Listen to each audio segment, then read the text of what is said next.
Meus queridos irmãos, minhas queridas irmãs, glorificamos o nome do nosso Deus pelo fato dele ter nos sustentado durante todo esse curso do estudo do Evangelho de João. A nossa alegria, eu diria que ela é indescritível, porque nós estamos indo agora para a penúltima aula de número 52. Então, hoje veremos do versículo 1 ao versículo 23.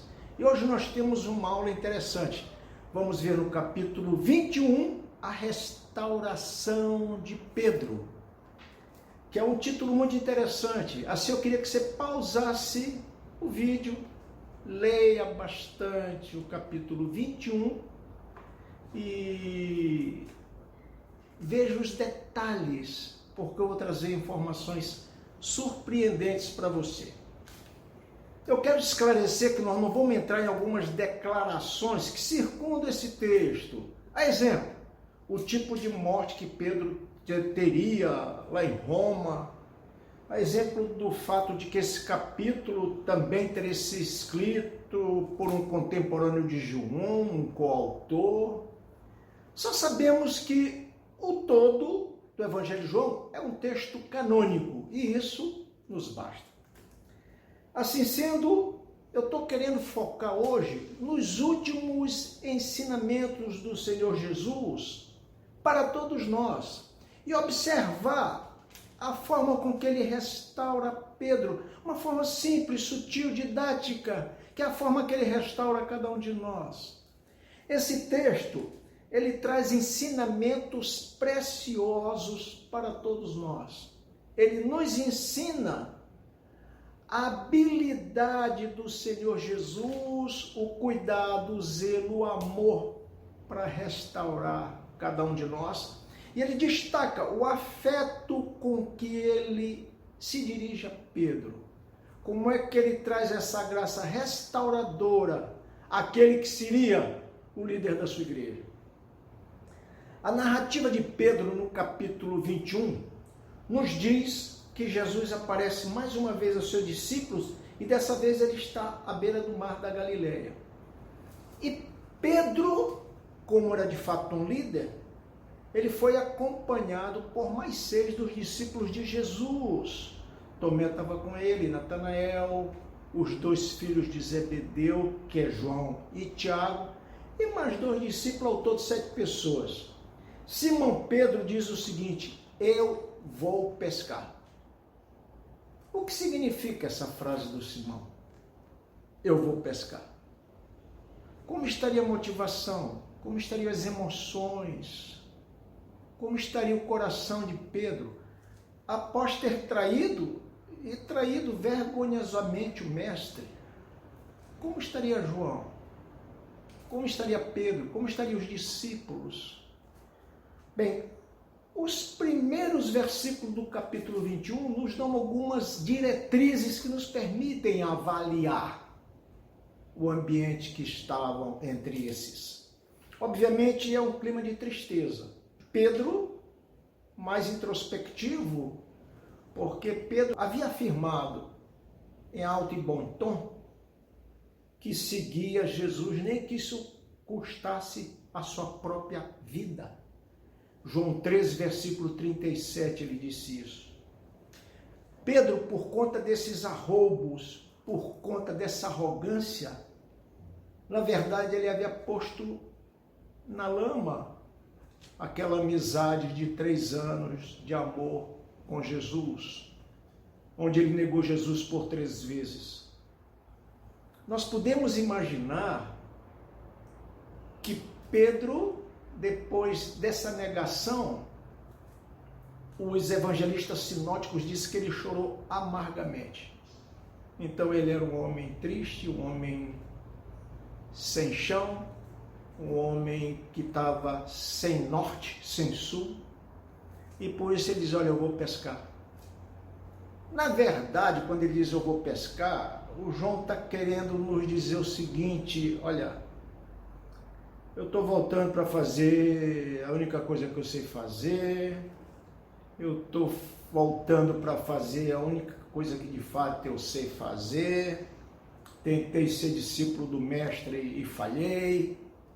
E ele pode ter pensado muito bem o seguinte, assim consigo mesmo, ele pode ter pensado, olha, eu tenho sido um fracasso como apóstolo. Eu neguei o meu melhor amigo, eu neguei o Filho de Deus 3 vezes. E neguei com maldição. E tive arroubos, tive atitudes que não estavam coerentes com o discípulo que o mestre queria. Eu tenho absoluta convicção, de que isso pode ter passado na cabeça de Pedro, onde ele conclui, é melhor fazer o que eu sei fazer, é melhor fazer o que eu estava acostumado a fazer. Eu vou pescar. A minha vida é ser pescador. Mas só que ele foi convidado para ser pescador de homens.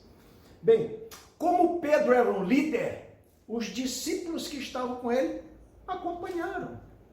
Eles estavam se sentindo igualmente igual a Pedro, essa é a verdade, sem esperança, sem nenhuma perspectiva de alegria, de restauração, e com a fé falha. É por isso que eles disseram, como está registrado aqui no versículo 3, nós iremos também. E eles foram com Pedro. Só que eles entraram no barco, e por uma noite toda de trabalho, diz o versículo 4, não apanharam nada. Eles não apanharam coisa alguma. Agora, por que eles não pescaram nenhum peixe? Há uma noite toda não apareceu nenhum bagre, nenhum baiacu, nenhuma enguia, que são peixes comuns em qualquer mar. Não pegaram nada. E está bem claro o motivo por que não pegaram nenhum peixe. O Senhor Jesus afastou todos os peixes. Nenhum peixe chegou perto daquele barco, porque Jesus já tinha um propósito. Talvez eles não lembraram do diálogo de João 15:5, quando Jesus diz, sem mim nada podeis fazer. E aqui está se concretizando a frase de Jesus, sem ele nós não podemos fazer nada. Sem Jesus no nosso barco, nada acontecerá. Estaremos sozinhos, estaremos à deriva. E muitas vezes podemos estar num barco vazio. O versículo 5 diz que pelo fracasso da pescaria, eles viram alguém na praia. A princípio eles não sabem quem é. Vê um homem na praia. E Jesus de lá diz, moços, vocês têm algum peixe aí? Vocês pescaram alguma coisa? E eles responderam, nada, não pescamos nada. E Jesus, que eles ainda não haviam reconhecido, diz, jogue a rede do lado direito do barco e vocês vão achar peixe. Essa é a palavra daquele que construiu todas as coisas, daquele que coordena tudo e todo, daquele que propicia qualquer condição para realizar os propósitos de Deus.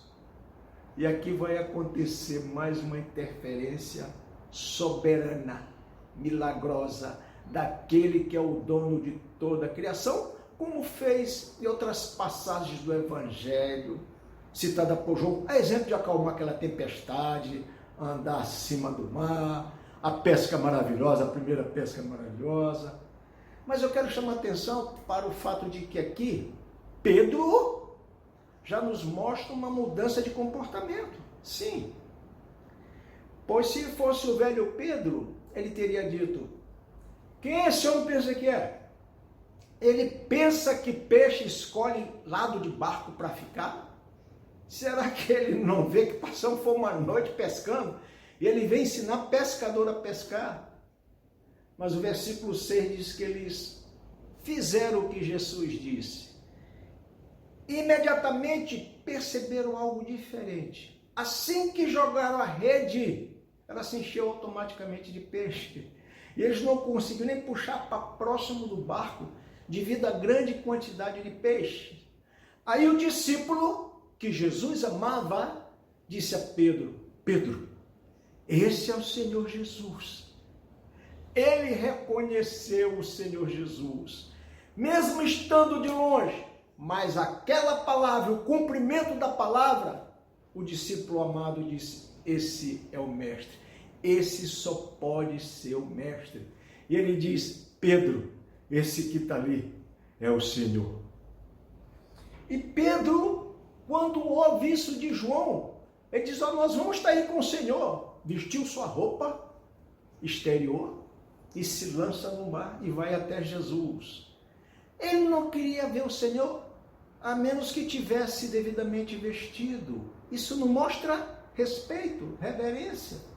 Isso não mostra a nossa real conduta diante de um Deus que é poderoso. Não podemos ir até Jesus de qualquer jeito, entenda isso. Isso é que essa frase nos ensina. Pedro se joga na água. E no versículo 8 vai dizer que os outros discípulos vêm no barco puxando a rede. Eles estavam mais ou menos uns 100 metros da praia. Diz o texto que com muita dificuldade eles puxam o barco para a beira da praia. E logo que chegam, eles vê pão, umas brasas e peixe em cima da brasa. No meio dessa cena toda, Pedro já está decidido a não perder aquela oportunidade de dialogar com o Senhor Jesus. Pedro teve problemas para sustentar um relacionamento fiel com Jesus nos últimos dias do ministério de Jesus. Mas Pedro queria restaurar a sua vida com o Senhor. Suas atitudes estavam confusas, suas emoções estavam atribuladas, mas Pedro estava querendo achar uma forma de explicar ao seu mestre o amor, o apreço que ele sentia por Jesus, explicar que tinha falhado. Ele queria explicar que era uma falha, talvez explicar que era uma falha humana, e Jesus se mantém passivo, e Jesus mostra que os ama de forma sacrificial, de forma incondicional, pois havia dado a vida por eles. E a melhor forma que Jesus achou de mostrar mais uma vez esse amor foi, ao invés de uma repreensão, Jesus fez uma mesa de restauração. A mesa de comunhão, de restauração. Isso era comum. Isso era parte da atitude didática de Jesus.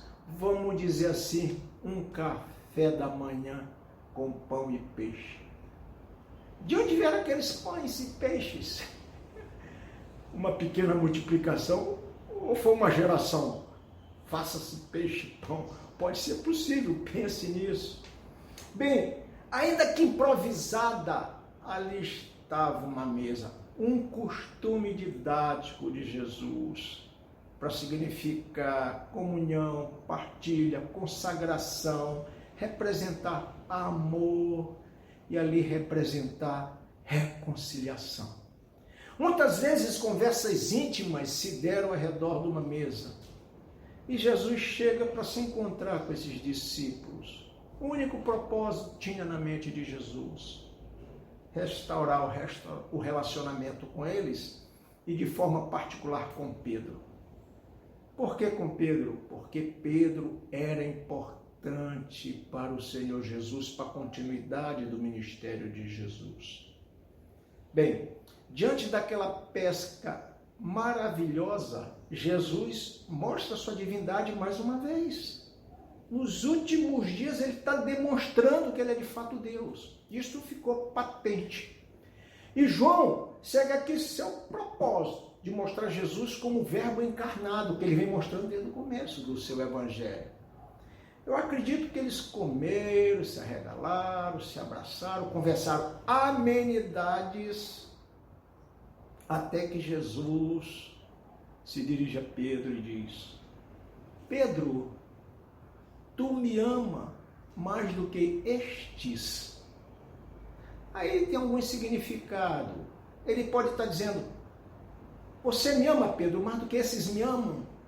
Ele pode estar dizendo: Pedro, tu me amas mais do que tu amas a estes. Também pode estar dizendo: Pedro, tu me amas mais do que barcos e redes que você voltou para pescar de novo. Diante dessa pergunta, a resposta de Pedro se torna contundente. Ele não perde tempo. Ele diz: sim, Senhor, tu sabes, Senhor, que eu te amo. E Jesus diz a ele: então apacenta os meus cordeiros, apacenta minhas ovelhas. E Jesus repete essa pergunta por 3 vezes. E escuta a mesma resposta: sim, Senhor, tu sabes que eu te amo. E Jesus pergunta pela 3ª vez porque Pedro o havia negado 3 vezes. E Jesus estava dando uma oportunidade para a restauração daquele discípulo, daquele amigo que ele prezava muito e que ele queria que fosse de fato o líder da sua igreja. Bem, preste atenção num detalhe interessante. Quando Jesus pergunta a Pedro se ele o ama, Jesus usa o verbo grego agapau, que alguns pronunciam como agapô ou agapão. Esse verbo grego agapau significa um amor incondicional, amor na sua forma mais plena e profunda, amor sacrificial, aquele amor que você é capaz de dar a vida pelo outro. Então Jesus, toda vez que perguntou, tu me amas? Perguntou com esse verbo, Pedro, tu és capaz de dar a vida por mim? Tu és capaz de ter por mim um amor sacrificial, um amor incondicional? E Pedro, nas 3 vezes, quando responde, eu te amo, ele responde com o verbo amor na forma filéu, um amor afetuoso, um amor de consideração, um amor de amizade apenas. Então, perceba o que está acontecendo. Tu me ama de uma forma incondicional? Não, Senhor. Eu te amo só de uma forma afetiva. Senhor, eu ainda não tenho condição de dar minha vida pelo Senhor. Aqui Pedro está sendo sincero. Aqui Pedro mostra que está restaurado. Aqui Pedro se verga com humildade diante do seu mestre. E ele diz, eu ainda não tenho condição ainda, Pai, de dar a minha vida em favor de qualquer amigo. E ele diz de uma forma sincera e honesta. Aqui Pedro mostra a sua restauração. Aqui se vê um Pedro que não vive mais e se expressa por arroubos, por alta confiança. Pedro aqui, ele confirma o amor possível que ele tem condição de dar. Um homem coerente, um homem convicto dos seus limites que ele não tinha antes. E nesse momento ele recebe a restauração plena e a imediata comissão. Toma conta das minhas ovelhas. O que significa dizer, Pedro, toma conta das minhas ovelhas, toma conta do crescimento da igreja. Pedro, toma conta da continuidade do meu ministério.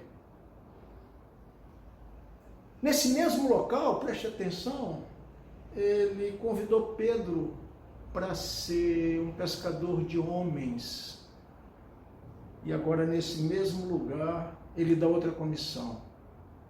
Toma conta da expansão da igreja no mundo. Jesus não está restaurando só a vida de Pedro, mas o seu caráter, o seu ministério, a sua posição de líder. E mais uma vez Jesus nos ensina que trabalhar para Ele implica primeiramente em amá-lo. Porque diz, tu me amas? Se me amas, então toma conta das minhas ovelhas. Se ama, então vai. Se ama, então dá continuidade à minha missão. Então, para trabalhar para o Senhor Jesus, você tem que amá-lo. Isso é verdade. Quem não ama, não tem vontade de ser evangelista. Quem ama, não fica inquieto para falar de Jesus para ninguém. Quem não ama, não sai falando de Jesus, não sai ganhando pessoas para Jesus. Você pode ser acostumado com a igreja, você pode congregar numa igreja, você pode gostar das histórias do Evangelho, mas quem ama, toma conta das ovelhas de Jesus. Quem não ama vai se conformar em ser participante de uma igreja, ser membro de uma igreja. Quem não ama nunca encarna o amor sacrificial, de se sacrificar, de se dar, de se desgastar em prol do evangelho pleno do Senhor Jesus. Pedro foi restaurado pelo Senhor Jesus. E Jesus está dizendo a mim e a você que talvez nós precisamos de uma restauração. Nós, eu e você, meu irmão, para entender que fomos comissionados.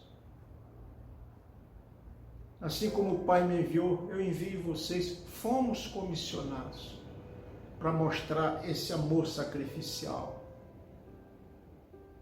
para dar continuidade à obra de Jesus. A finalidade da igreja, que é o grupo de santos congregado em qualquer templo, e cada um de nós individualmente, é dar continuidade à obra de Jesus, através da qual nós glorificamos o nome do Senhor Jesus.